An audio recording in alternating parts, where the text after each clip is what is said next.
You can't dispute it. There is something paranormal that is associated with UAPs. And that's the scary thing is that it somehow overlaps our subjective reality and spills over into that part of the world that everybody can see. Yeah. No, I agree. It is. I mean, I've spoken to people in Australia who have been involved in UAP encounters at or adjacent to very sensitive military bases that we know are linked to the US strategic nuclear deterrence. Such as Pine Gap. Pine Gap, the Exmouth Harold Holt Naval Communications Station.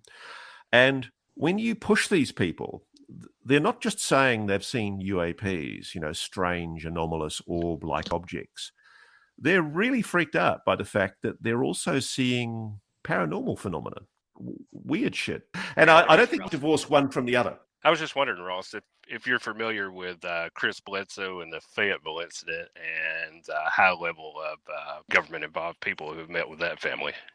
Yeah, look, I am. I've actually had a brief conversation with Chris and with Ryan, and at some stage when I go to the US, I'd love to go and see them and experience what they've experienced. I've also spoken briefly to the theologian, Professor Diana Walsh-Pasulka, Right. who's taken a close interest in the Bledsoe case. And I was also fascinated. I'm very interested in a guy called Hal Povenmire. He was a guy who worked in NASA and became fascinated with UFOs, so much so he ended up writing a book called UFOs and Alien Abduction Phenomena.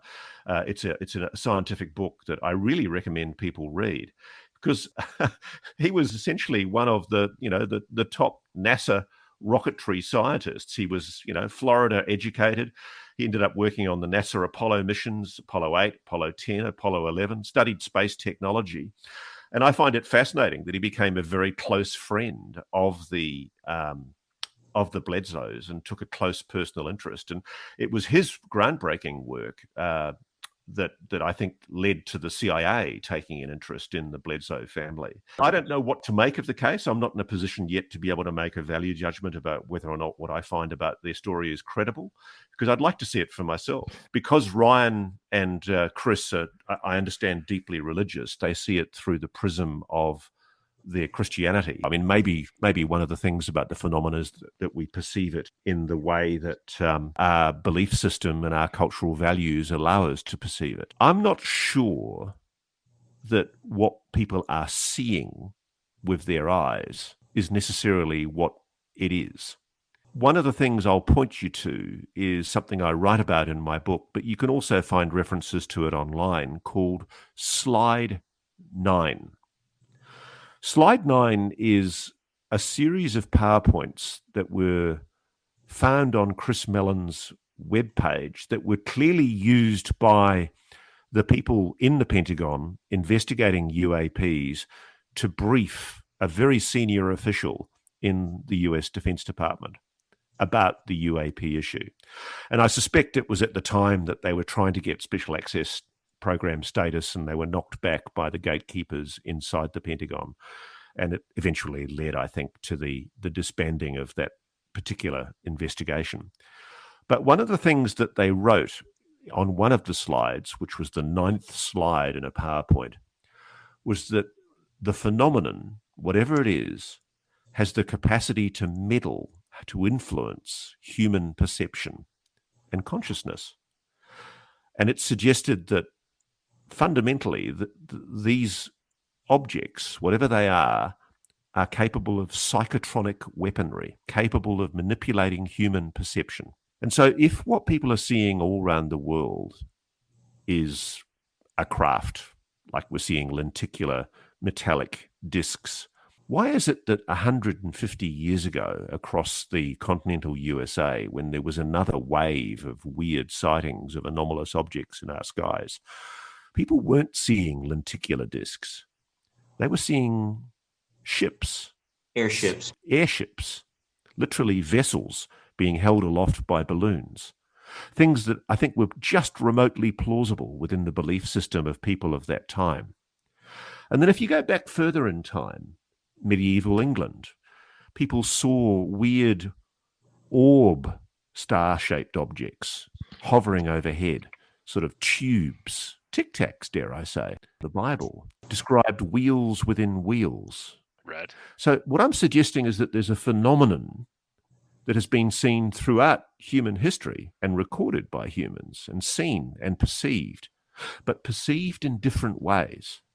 And that's where I'm going. I don't necessarily know that what we're seeing is the metallic lenticular disc. See, that reminds me, anyone who search video, I've been talking and I can't hear anybody. Oh, no, can you hear? No, you're good, Ross. Can you hear us? Well, I guess that's it. Yeah, we can hear you, Ross. Oh, sorry, my headphones audio had died. Did you get what I was just talking about? Because yeah, we did. Oh, good. Fascinating as hell. I was mentioning after you finished that people should check out the Carl Sagan video where he discusses the fourth dimension and tesseracts. That how the Flatlanders can only perceive what this fourth dimensional object is using their own senses. That seems like a pretty good, again, another point for the IDH hypothesis. Yeah, I mean, one of the analogies that I like is that essentially we're like fish in a fishbowl, and periodically we see this weird phenomenon that manifests itself at the top of the bowl, but we don't really understand it, and we try and explain it with what we have. And frankly, I think slide 9 is probably the closer to what we're going to get eventually. That essentially, yes, there is technology behind all of this because it has to be capable of being scientifically explained, no matter how complex and how weird and paranormal sounding it is. But I think the least likely explanation is that it's nuts and bolts engineering. I think that it's fundamentally linked into human consciousness. And I'm increasingly drawn to the idea that it's interdimensional. And I'm also not excluding the possibility that it may, in fact, be humans from a future time period. Some of the stories that I've heard, I mean, obviously it's all conjecture, but I mean, some of the things that I've heard about the Roswell crash, for instance, like Gerald Anderson's account of it, his descriptions of this thing were so vivid. One account was from a man who sent a letter to Stanton Friedman. He said that the DOD eventually theorized that they were powering the craft through some form of, I don't know, psycho-telekinetic energy or something like that. I mean, you hear all these different stories and you really don't know what to think. I mean, Lou Elizondo was a disinformation agent, wasn't he?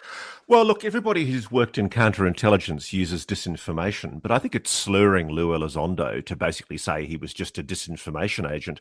I'm very sure Lou Elizondo was a patriotic and remains a patriotic and extremely dedicated American citizen. Frankly, I'm just tired of the bullshit for a lot of people who keep on trying to pull the guy down. Dr. Greer in Third Phase of the Moon, just released this new documentary. I'm sure it's all about smearing Lou's reputation. Look, I mean, the bottom line is I do think that there is an agenda inside the US government. I mean, there's absolutely no doubt in my mind that there are officials in the United States government who know a damn sight more than they're prepared to let on publicly about the phenomenon.